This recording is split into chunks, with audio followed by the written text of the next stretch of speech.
Alleluia, Alleluia.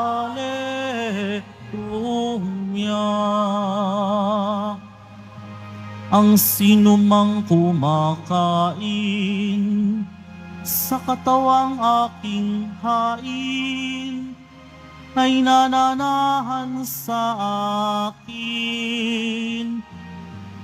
Alleluia, Alleluia, Alleluia, Alleluia. Sumainyo ang Panginoon. At sumayo rin. Ang mabuting balita ng Panginoon ayon kay San Juan. Papuri sa iyo, Panginoon. Noong panahong iyon, nagtalo-talo ang mga Hudyo. Paanong maibibigay sa atin ng taong ito ang kanyang laman upang kanin natin? Tanong nila. Kaya't sinabi ni Jesus, tandaan ninyo, malibang kanin ninyo ang laman ng anak ng tao at unumin ang kanyang dugo, hindi kayo magkakaroon ng buhay.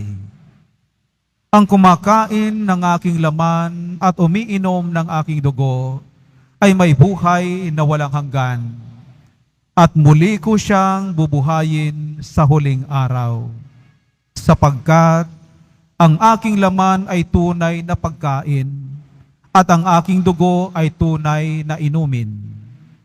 Ang kumakain ng aking laman at umiinom ng aking dugo ay nananahan sa akin, at ako sa kanya. Buhay ang amang nagsugo sa akin, at ako'y nabubuhay dahil sa kanya.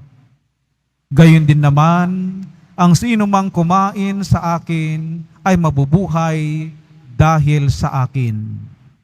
Ito ang pagkaing bumaba mula sa langit. Ang kumakain nito'y mabubuhay magpakailanman. Hindi ito katulad ng kinain ng inyong mga magulang sa ilang. Namatay sila bagamat kumain niyon. Sinabi ito ni Jesus nang siya'y nagtuturo sa sinagoga sa Capernaum. Ang Ebanghelyo ng ating kaligtasan. Pinupuri ka namin, Panginoong Hesukristo. Magsiyo po muna tayong lahat. Magandang hapon po sa ating lahat. Magandang hapon din po sa ating mga kapatid na nagkipagdiwang ng banal na misa via social media platform. Tayo nagkakatipon uli mga kapatid araw ng Biyernes upang magbigay parangal at papuri sa ating Nuestro Padre Jesus Nazareno. Amen! Palakpakan po natin ang ating pong Jesus Nazareno. Mga kapatid, sa ating unang pagbasa, narinig po natin ang kwento ng pagbabago ni Saulo. Ito po yung siyang tinawag na San Pablo. Si Saul po mga kapatid ay ayon sa ating narinig, ayon sa unang pagbasa, ay siya'y masugid na masugid na Pariseo na talaga namang isinasagawa niya ang batas ng mga Pariseo. Ano ba yung Pariseo? Ito po yung sekta, reliyosong sekta, na sila rin po ang namuno upang si Jesus ay ipako sa krus. Sila po yung nagtuturo ng batas ayon sa kanilang nakaugalian, at ito'y kahalo doon sa kanilang pag-i-interpret po ng batas na Moises. Kaya mahalo-halo po ang kanilang turo na ito'y pilit na itinutuwid ng ating Poong Jesus Nazareno sa kanyang pangangaral. At dahil dito, dahil sa hindi tumutugma ang pangangaral ni Jesus sa kanilang ipinangangaral, sila po ay nagplano na hatulan si Jesus ng kamatayan. Una, marami ng mga taong nawawala sa kanilang hukbo sapagkat lumilipat na sa Panginoon. Pangalawa, ay para sa kanila ang mga tinuturo ng Poong Jesus ay labag sa batas. Kaya ganito si Pablo or Saulo. Kaya nga sa ating unang pagbasa narinig natin, humingi siya ng pahintulot ng punong saserdote upang ang mga Kristiyano, mga tagasunod ni Kristo na pinapako at pinapatay ng mga Pariseo ay patayin din naman sapagkat, ayan nga po, ang kanilang tinuturo na si Kristo na muling nabuhay ay tinuturing ng mga Pariseo bilang isang kriminal. Kaya ang mga Kristiyano po noon, mga nananalig kay Jesus, pagkatapos niyang umakyat sa langit, ay itinuturing din pong mga kriminal.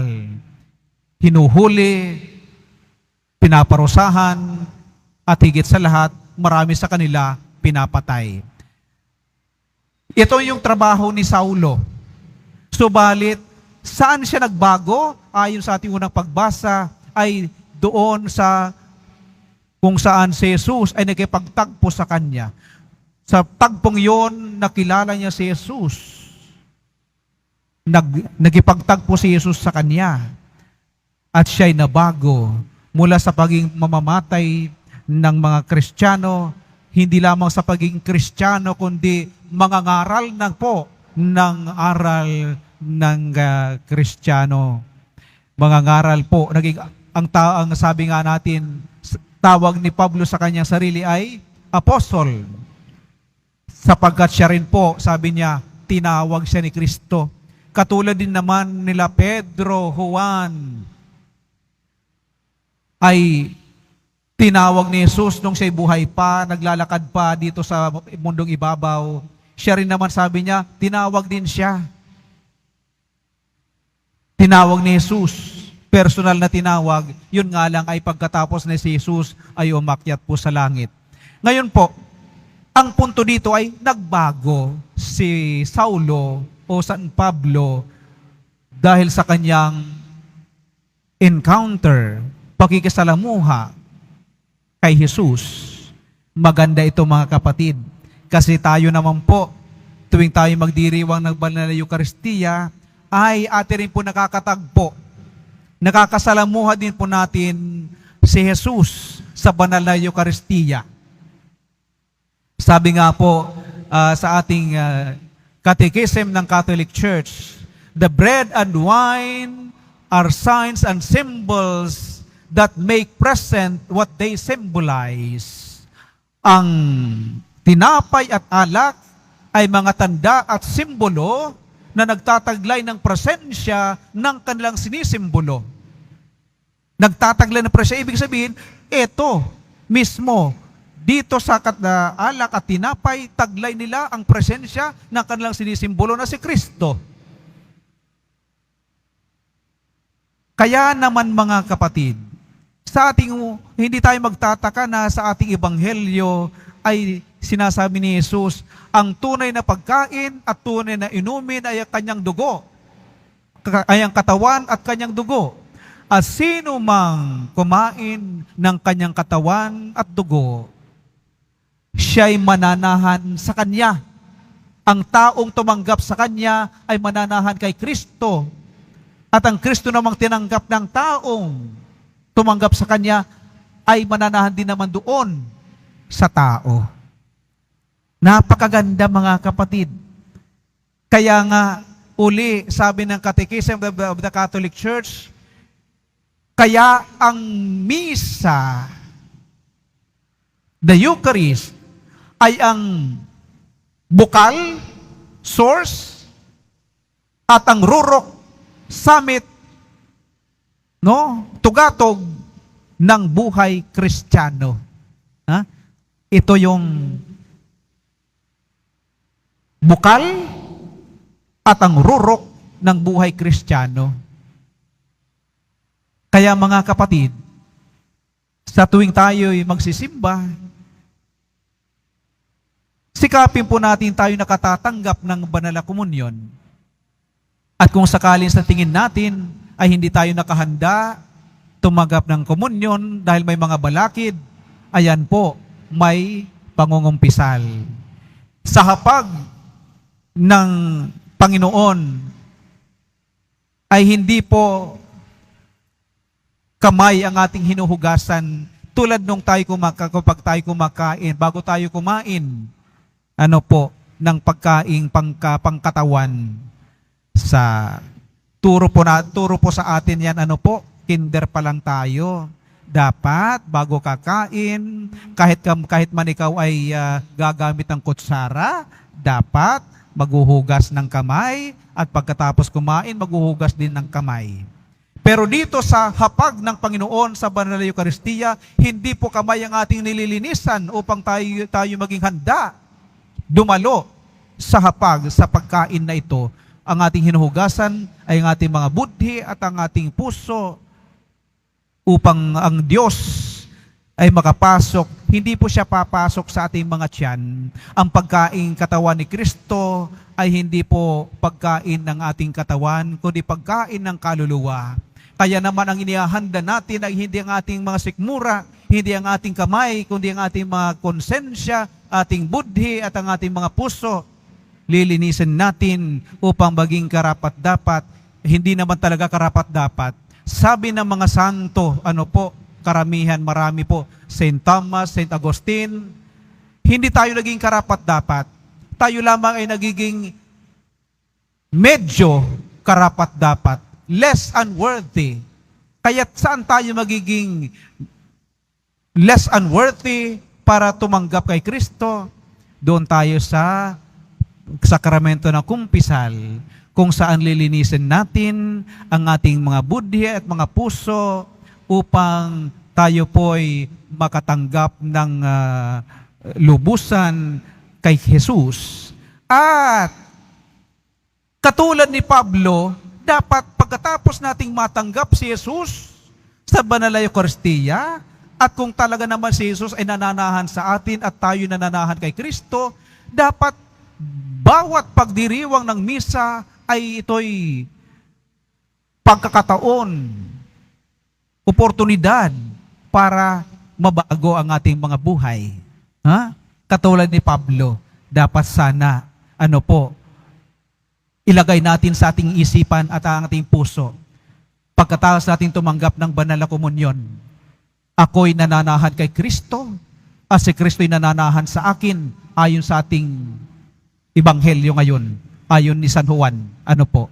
Kaya, dito sa alalahan natin parati nating alalahanin yan, na kung tayo'y nananahan kay Kristo, at si Kristo'y nananahan sa atin, sapagkat tinanggap natin siya sa banal na Eucharistia, dapat pagkatapos ng misa, may pagbabago. May pagbabago. Kaya titingnan po natin ang ating mga sarili. Tuwing tayo magdiriwang ng Eucharistia, paglabas natin ng simbahan, dapat merong isang bagay na hindi kaya-aya sa mata ng Diyos na nasa ating buhay, ang dapat maaalis. Little by little, dahan-dahan, hanggang sa ang ating buhay ay talaga namang maging buhay na tunay na Kristiyano. Anong tunay na Kristiyano? Kristiyano. Nananampalataya kay Kristo, pero hindi lamang nananampalataya. Kristiyano, ibig sabihin, representing Christ. Maganda yun, represent Christ. Representante ka ni Kristo sa buhay ng ibang tao. Na pag nabago ka na ng banal na Eucharistia, sapagkat nananahan ang Diyos sa iyo at ikaw nananahan kay Kristo, makikita ng ibang tao, ganito pala ang taong nagsisimba. Ganito pala ang taong may debosyon. kay Nuestro Padre Jesus Nazareno. Ganito pala ang tao na tumatanggap ng komunyon, nakakakitaan ng presensya ni Kristo sa kanyang gawa at sa kanyang salita.